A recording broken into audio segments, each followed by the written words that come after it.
किशोरी जी, आपको नहीं लगता कि मुंबई में सब कुछ ठीक नहीं चल रहा है? आपका बहुत बहुत स्वागत है।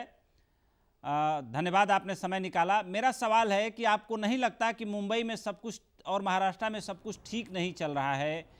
क्योंकि सबसे ज़्यादा मजदूरों की बदहाली अगर देखने को मिली तो महाराष्ट्र से ही देखने को मिली, और दुर्भाग्यपूर्ण घटना वहाँ महाराष्ट्र में हुई कि 16 मजदूर रेलवे ट्रैक पर कट कर मर गए, और दूसरी दुर्भाग्यपूर्ण घटना यूपी के औरैया जिले में हुई, जहाँ 24 मजदूर ट्रेन से ट्रक पर जा रहे थे, दो वाहनों में टक्कर हुई, वहाँ मर गए।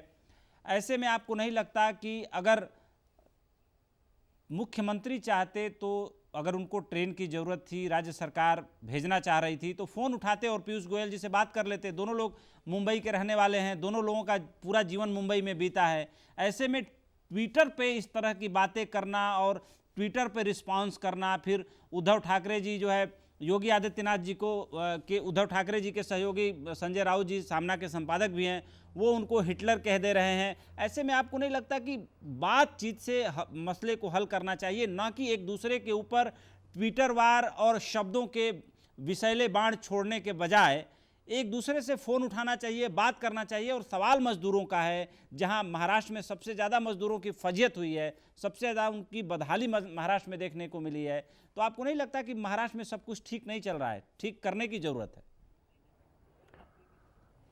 उपेंद्र राय जी, आप पहला नमस्कार जी नमस्कार, स्वागत है। आपको देखा स्टार प्लस में आपने काम किया था, स्टार न्यूज में। बिल्कुल बिल्कुल। और मैंने बहुत नजदीक से आपको देखा है मुंबई में काम करते समय। जी मैम।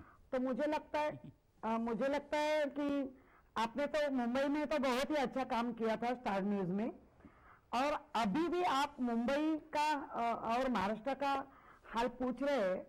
और तो आपको यह भी मालूम है सर कि मुंबई में शिवसेना कैसे ढंग से कैसे अपने स्टाइल से काम करती है, लेकिन अभी आपने जो मुझे 16 लोग जो अपना ट्रेन के सोए थे प्लेटफॉर्म के ट्रैक में, और वो हादसा हुआ, तो उस पूरा दिन हमारे जो मुख्यमंत्री है वो बहुत ही दुखी हो गए थे।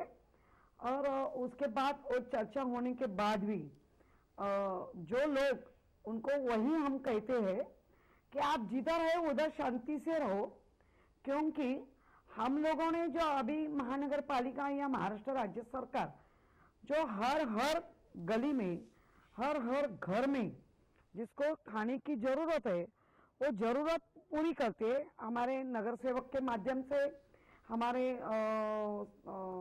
जो आमदार के माध्यम से या खासदार के माध्यम से। तो मुझे लगता है अभी उनको जब भी हमने कहा था और ध्यान दे रहे थे, तो भी कुछ लोग बहुत ही पैनिक हो गए, उनको घर में ही जाना है करके उन्होंने अपना कदम उठाया। लेकिन जिस रास्ते पे जा रहे थे उधर भी उनका पानी का, मेडिसिन का, खाने का, या मुंबई से थाना, थाना से भिवंडी, भिवंडी से ऐसे करके करते वो लोग को दे रहे थे जाने के लिए बसेस। तो ऐसा नहीं कि उनका ख्याल नहीं रखा। जब भी ट्रेन भी चालू हुई तो ट्रेन में जाने वाले लोग भी महाराष्ट्र राज्य सरकार का जय, उद्धव जी का जय। और जब भी वो गए अपने गांव नजदीक, या यूपी हो या बिहार हो या राजस्थान हो, उधर के लोग नहीं, उनको कुछ भी खाने का नहीं, पानी का नहीं। आपसे माध्यम से ही हमें ये सब मालूमात हो रही थी। तो मुझे लगता है महाराष्ट्र राज्य में जो जितने संगठित कामगार, असंगठित कामगार, उनका डाटा तो हमारे पास है, और वो डाटे से हम काम कर रहे थे। उनका जो बिल्डर लॉबी में जो हमारे असंगठित कामगार थे, उनके साथ भी और लॉबी के साथ भी मीटिंग हुई कि आपके जितने कामगार है उनका पगार तो देना ही है, और गांव जाना चाहते हो तो उनका बंदोबस्त करो, और उनका खाने का।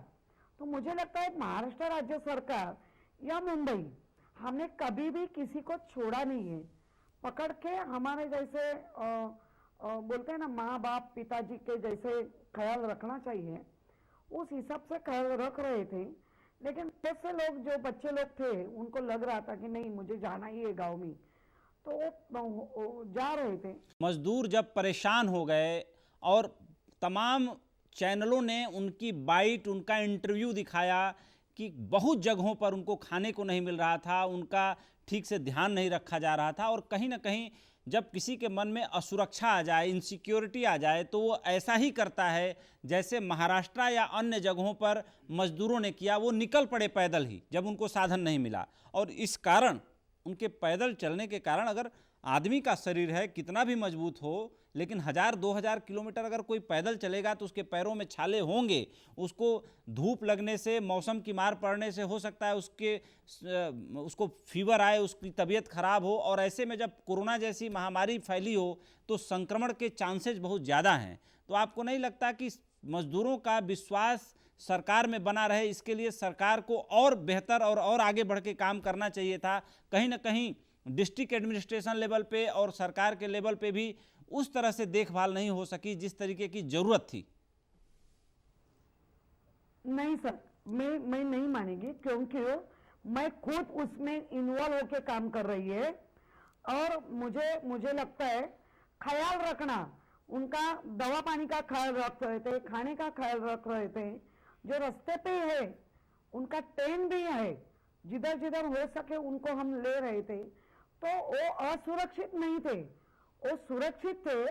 लेकिन उनकी मन की भाव कि अभी मुझे गांव में ही जाना है, जो बोलते हैं ना कि एक बार ठान ली मन ने तो किसी का नहीं सुनते, वैसा उनका हालत हो गया। लेकिन हमने उनको असुरक्षित नहीं किया, हमने उनको सुरक्षित ही रखे थे, खाना पीने का बंदोबस्त कर रहे थे। लेकिन उनको ये भी लग रहा था हर दिन चावल और दाल क्यों खाने का, हर दिन हम खिचड़ी क्यों खाए। उसमें भी हम लोगों ने अलग चेंज भी किया, सुबह का पूरी भाजी, चपाती भाजी, और रात को चावल और दाल, खिचड़ी या पुलाव जैसा। पूछिए इनसे ना, लेकिन क्या वो जवाब मन में उन्होंने 55,000 कोरोना के जाना अकेले ही है महाराष्ट्र के उधर। अंदर